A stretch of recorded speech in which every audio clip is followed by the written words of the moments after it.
In electrocardiography, the T wave represents the repolarization, or recovery, of the ventricles. The interval from the beginning of the QRS complex to the apex of the T wave is referred to as the absolute refractory period. The last half of the T wave is referred to as the relative refractory period or vulnerable period. The T wave contains more information than the QT interval.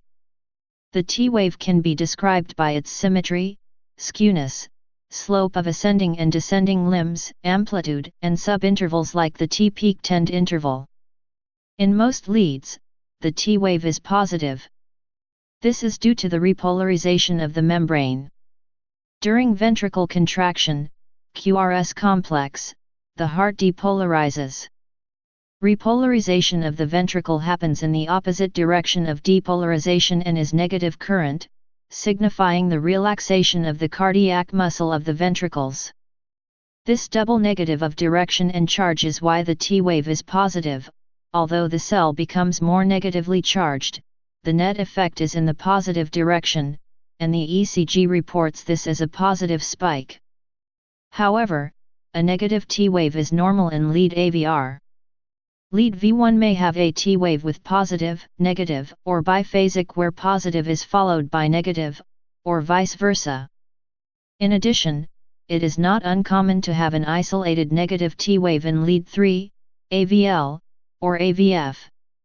A periodic beat-to-beat variation in the amplitude or shape of the T wave may be termed T wave alternans. Cardiac physiology. The refractory period of cardiac muscle is distinct from skeletal muscle. Nerves that innervate skeletal muscle have an extremely short refractory period after being subjected to an action potential, 1 millisecond. This can lead to sustained or tetanic contraction. In the heart, contractions must be spaced to maintain a rhythm. Unlike in muscle, repolarization occurs at a slow rate, 100 milliseconds. This prevents the heart from undergoing sustained contractions because it forces the refractory period and cardiac action potential firing to be of the same length of time. Repolarization depends on the charges of ions and their flow across membranes. In skeletal muscle cells, repolarization is simple. Sodium ions flowed into the cell earlier to depolarize it and cause skeletal muscle contraction. Once the action potential is over, potassium ions flow out of the cell due to increased cell membrane permeability to those ions. This high permeability contributes to the rapid repolarization of the membrane potential. This repolarization occurs quickly enough that another action potential can cause depolarization, even before the last action potential has dissipated. The cardiac muscle differs in that there are more calcium channels that counteract the potassium channels. While potassium quickly flows out of the cell, calcium slowly flows into the cell. This causes the repolarization to occur more slowly, making the refractory period as long as the action potential, preventing sustained contractions. The T wave is representative of the repolarization of the membrane. In an EKG reading, the T wave is notable because it must be present before the next depolarization. An absent or strangely shaped T wave may signify disruption in repolarization or another segment of the heartbeat. Significance. The complex electrical activity of the heart must be extremely constant for survival. In general, each heartbeat should produce the same waves on an EKG. The T wave is referred to as the repolarization period of the ventricles because it represents the period in which the cardiac muscle cells of the heart can relax and prepare for the next contraction. It is essential for correct heart function and rhythm.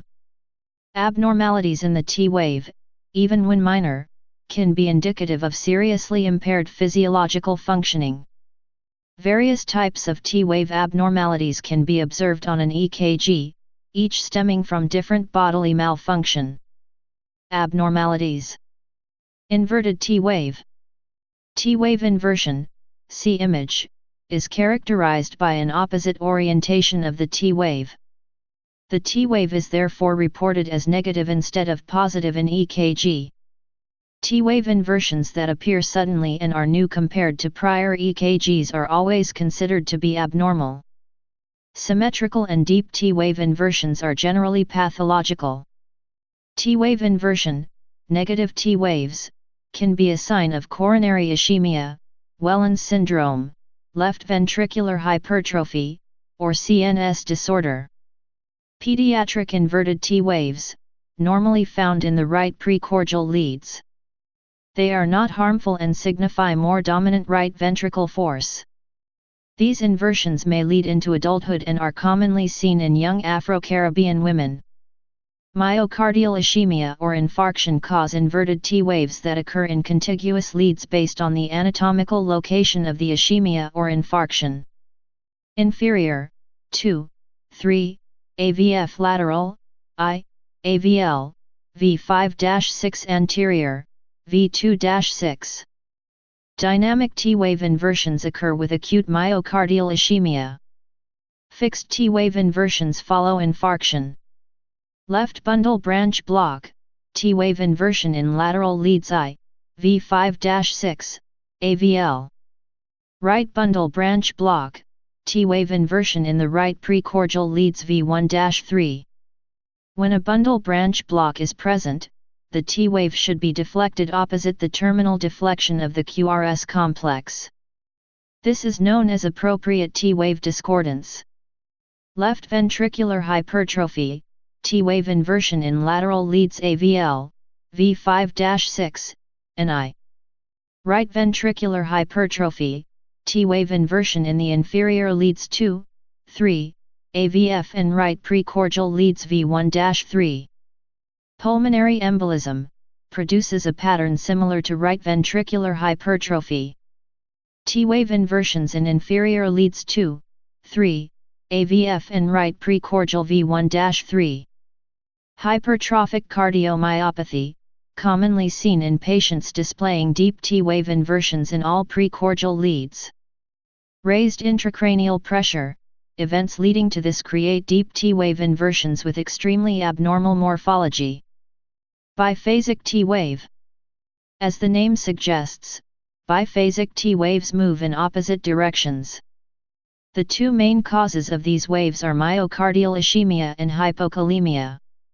Ischemic T waves rise and then fall below the cardiac resting membrane potential. Hypokalemic T waves fall and then rise above the cardiac resting membrane potential. Wellens syndrome is a pattern of biphasic T waves in V2-3.